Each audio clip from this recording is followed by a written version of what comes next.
Lalu kita melanjutkan dalam surat Al-Hasyr. Allah Subhanahu wa taala berfirman, "Wa ma atakumur rasulu fakhudhuhu wa ma nahakum anhu fantahu. Wattaqullaha innallaha syadidul 'iqab." Apa yang diberikan Rasul kepadamu, maka terimalah dia. Dan apa yang dilarangnya bagimu, maka tinggalkanlah. Dan bertakwalah kepada Allah. Sesungguhnya Allah sangat keras hukumannya. Ayat tersebut ayat ke-7 dari surat Al-Hasyr. Allah Subhanahu wa ta'ala selalu mengaitkan apa-apa yang telah difirmankan olehnya itu selalu berhubungan dengan perilaku Rasulullah, perilaku Nabi Muhammad sallallahu alaihi wasallam. Hal itu selalu terkait. Ayat ini menjelaskan keterkaitan perintah Allah dengan perintah Muhammad sallallahu alaihi wasallam. Sehingga Allah berfirman, "Wa ma atakumur rasulu fakhudhuhu wa ma nahakum anhu fantahu." Apa yang diberikan Rasul kepadamu, maka terimalah dia, dan apa yang dilarangnya bagimu, maka tinggalkanlah dia.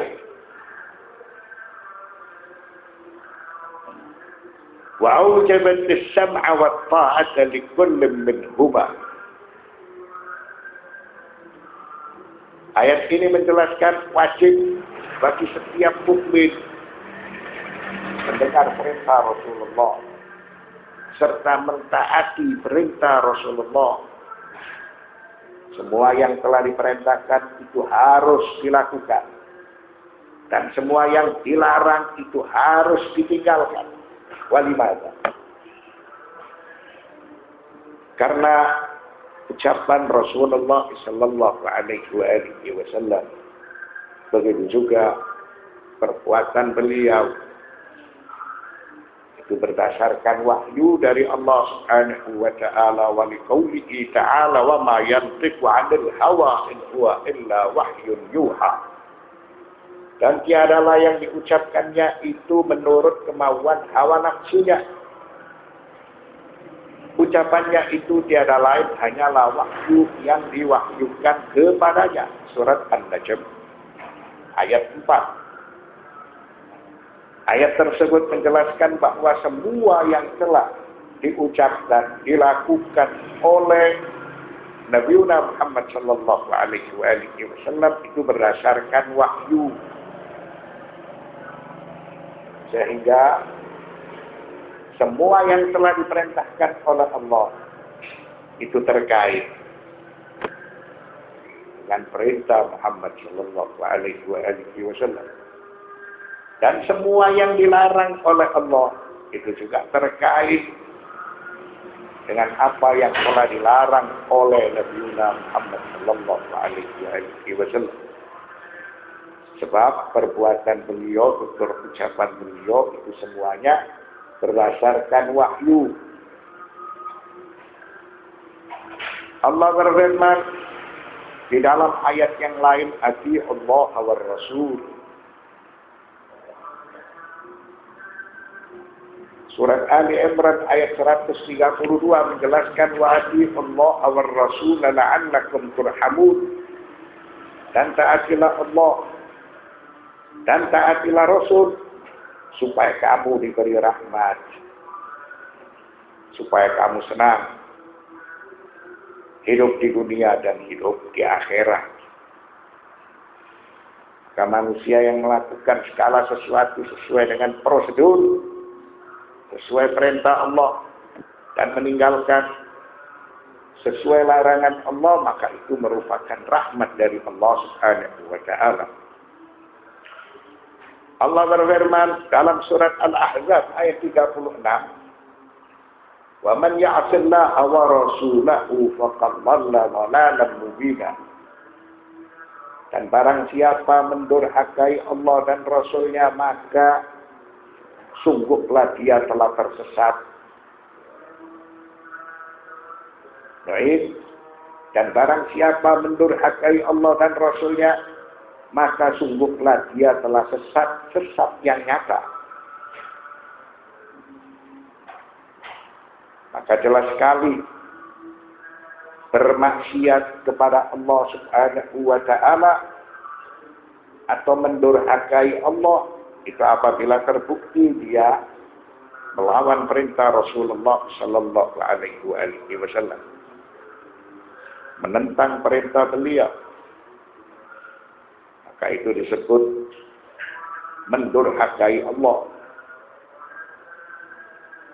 Wa tawatara anna an-nabiy sallallahu alaihi wasallam ma ra'a ru'yan illa kharajat mithlu falaq as-subh. Semua menjelaskan, bahkan itu disebut mutawatir, bahwa Nabi Muhammad sallallahu alaihi wasallam beliau tidak melihat sesuatu kecuali apa-apa yang telah dilihat oleh beliau itu jelas dan gamblang bagaikan matahari di siang bolong.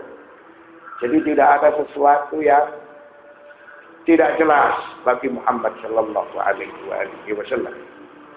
Segala sesuatu baginya itu jelas bagaikan matahari di siang hari. Wattafaqal muslimuna qawlan wahida ala annahu la wahya wala tashri'a wala ijtihada ba'da Rasulullah sallallahu alaihi wasallam illa idza kana qaulul mujtahid min syari'atillah wa rasulihi. Semua telah bersepakat bahwa tidak ada wahyu yang diturunkan sepeninggal Nabi Muhammad sallallahu alaihi wasallam.